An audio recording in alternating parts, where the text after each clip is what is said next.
ভারতের দিল্লিতে বাংলাদেশের হাই কমিশনের সামনে অখণ্ড হিন্দু রাষ্ট্র সেনার ব্যানারে শনিবার রাতে বিক্ষোভ হয়েছে। ২০ থেকে ২৫ জন বিক্ষোভকারী সেখানে বাংলাদেশ বিরোধী স্লোগান দেয়। ভারতে নিযুক্ত বাংলাদেশের হাই কমিশনার এম রিয়াজ হামিদুল্লাহকে হুমকি দেয়। আজ রোববার দিল্লি ও ঢাকায় কর্মরত বাংলাদেশের কূটনৈতিক সূত্রগুলো এ তথ্য জানিয়েছে। এদিকে ভারতের পররাষ্ট্র মন্ত্রণালয়ের মুখপাত্র রণধীর জয়সওয়াল বলেছেন, বাংলাদেশ হাইকমিশনের সামনে বিক্ষোভকে কেন্দ্র করে বিভ্রান্তিকর প্রচার চালানো হচ্ছে। কূটনৈতিক সূত্রে জানা গেছে, দিল্লির চাণক্যপুরীর কূটনৈতিক এলাকার নিরাপত্তা বেষ্টনী ভেদ করে ২০ থেকে ২৫ জনের উগ্রবাদী একটি দল ৪ থেকে ৫টি গাড়িতে বাংলাদেশ হাউসের মূল ফটকের সামনে চলে আসে। এ সময় তারা বাংলাদেশ বিরোধী স্লোগান দিতে থাকে। শনিবার রাত ৮টা ৩৫ থেকে ৮টা ৫৫ পর্যন্ত বিক্ষোভকারীরা বাংলাদেশ হাউসের সামনে অবস্থান করে। বাংলাদেশ হাউসের গেটের সামনে এসে বিক্ষোভকারীরা কিছুক্ষণ স্লোগান দিতে থাকে। তারা বাংলা ও হিন্দি মিলিয়ে কথা বলছিল। এ সময় হিন্দুদের নিরাপত্তা দিতে হবে, হাই কমিশনারকে ধরো বলে স্লোগান দেওয়া হয়। দিল্লিতে বাংলাদেশ হাইকমিশনের সামনে চরমপন্থী হিন্দু সংগঠনের সদস্যদের আসতে দেওয়া হয়েছে কেন, সে প্রশ্ন তুলেছেন পররাষ্ট্র উপদেষ্টা তৌহিদ হোসেন। এই ঘটনার পর থেকে দিল্লিতে নিয়োজিত বাংলাদেশের হাইকমিশনারের পরিবার ঝুঁকি অনুভব করছে বলে জানিয়েছেন তিনি। শনিবার রাতে দিল্লিতে বাংলাদেশ হাইকমিশনের সামনে সংঘটিত বিক্ষোভের প্রতিক্রিয়ায় রোববার বিকেলে পররাষ্ট্র মন্ত্রণালয়ের সাংবাদিকদের প্রশ্নের জবাবে একথা বলেন উপদেষ্টা তৌহিদ হোসেন। পররাষ্ট্র উপদেষ্টা তৌহিদ হোসেন বলেন, তারা বলছে ২০-২৫ জনের দল, হিন্দু চরমপন্থী ২৫ বা ৩০ জনের একটা দল এত দূর পর্যন্ত আসতে পারবে কেন? এমন একটা সেন্সিটিভ এলাকার মধ্যে তাদের আসতে দেওয়া হয়েছে। তাহলে নরমালি তাদের আসতে পারার কথা না।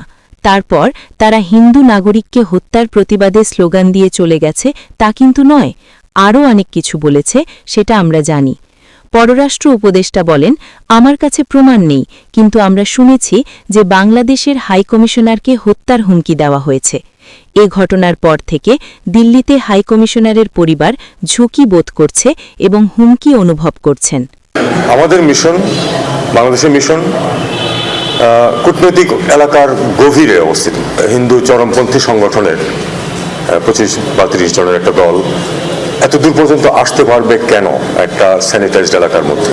তার মানে তাদেরকে আসতে দেওয়া হয়েছে। এখানে ব্যাপারটা শুধু কিন্তু যে তারা এখানে এসে দুটো স্লোগান দিয়েছে তা না। এর ভিতরে কিন্তু একটা পরিবার বাস করে, হাইকমিশনার এবং তার পরিবার কিন্তু ওখানে বাস করে। তারা কিন্তু থ্রেটেন্ড ফিল করেছে এবং তারা কিন্তু আতঙ্কিত হয়েছে, যে কারণ অ্যাডিকুয়েট সিকিউরিটি ব্যবস্থা ছিল, দুজন গার্ড ছিল, তারা চুপ করে দাঁড়িয়েছিল। কাজে এটাকে আমরা মনে করি যে আরেকটু বিফ করাটা সত্যিকারই ওই দেশের দায়িত্ব। যদি এমন পরিবেশ সৃষ্টি হয় তাহলে আমরা সেটা করবো, কিন্তু এখনো পর্যন্ত আমরা যেটা দেখছি যে আমরা এখনো ভরসা রাখছি যে ভারত যথাযথ নিরাপত্তা ব্যবস্থা নেবে। এটার সাথে মাইনরিটিজের নিরাপত্তাকে একসাথে করে ফেলার কোনো মানে হয় না। তিনি বাংলাদেশের নাগরিক যাকে হত্যা করা হয়েছে এবং অবিলম্বে বাংলাদেশের ব্যাপারে অ্যাকশন নিয়েছে। ইতিমধ্যে আপনারা জানেন যে বেশ কিছু অ্যারেস্ট করা হয়েছে। তো এ ধরনের ঘটনা যে শুধু বাংলাদেশে ঘটে তা নয়, এই অঞ্চলের সব দেশেই ঘটে এবং প্রত্যেক দেশের দায়িত্ব হচ্ছে সেক্ষেত্রে যথোপযুক্ত ব্যবস্থা নেওয়া। বাংলাদেশ নিচ্ছে। বিষয়টি যখন সহজভাবে উত্থাপন করা হয়েছে, আসলে অত সহজ না।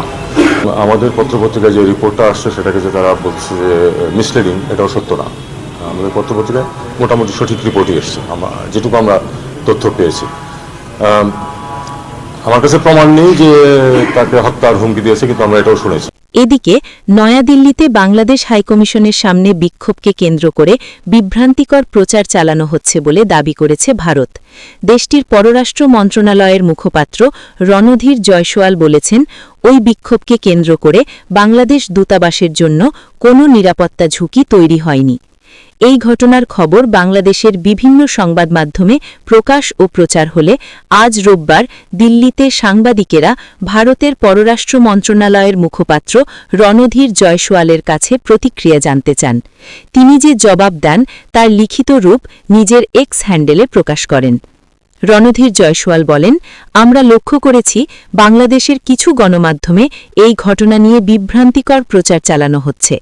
বাস্তবতা হল সেদিন প্রায় ২০-২৫ জন যুবক বাংলাদেশ হাইকমিশনের সামনে জড়ো হয়ে ময়মনসিংহে দীপু চন্দ্র দাসের নির্মম হত্যার প্রতিবাদে স্লোগান দেন। তারা বাংলাদেশের সংখ্যালঘুদের সুরক্ষারও দাবি জানান। জয়সওয়াল বলেন, বিক্ষোভ চলাকালীন হাইকমিশনের বেষ্টনী ভেঙে প্রবেশের চেষ্টা বা নিরাপত্তা ঝুঁকি সৃষ্টির কোনো ঘটনা ঘটেনি। কয়েক মিনিটের মধ্যে পুলিশ বিক্ষোভকারীদের ছত্রভঙ্গি করে দেয়। ওই ঘটনার ছবি ও ভিডিও জনসাধারণের জন্য উন্মুক্ত রয়েছে বলেও জানান তিনি। জয়সওয়াল বলেন, ভিয়েনা কনভেনশন অনুযায়ী ভারত বিদেশি মিশন ও দূতাবাসের নিরাপত্তা নিশ্চিত করতে অঙ্গীকারবদ্ধ। বাংলাদেশের পরিবর্তনশীল পরিস্থিতির ওপর ভারত নিবিড় দৃষ্টি রাখছে জানিয়ে জয়সওয়াল বলেন, আমাদের কর্মকর্তারা বাংলাদেশের কর্তৃপক্ষের সঙ্গে নিয়মিত যোগাযোগ রাখছেন। সংখ্যালঘুদের ওপর হামলার ঘটনায় আমাদের গভীর উদ্বেগের কথা তুলে ধরছেন।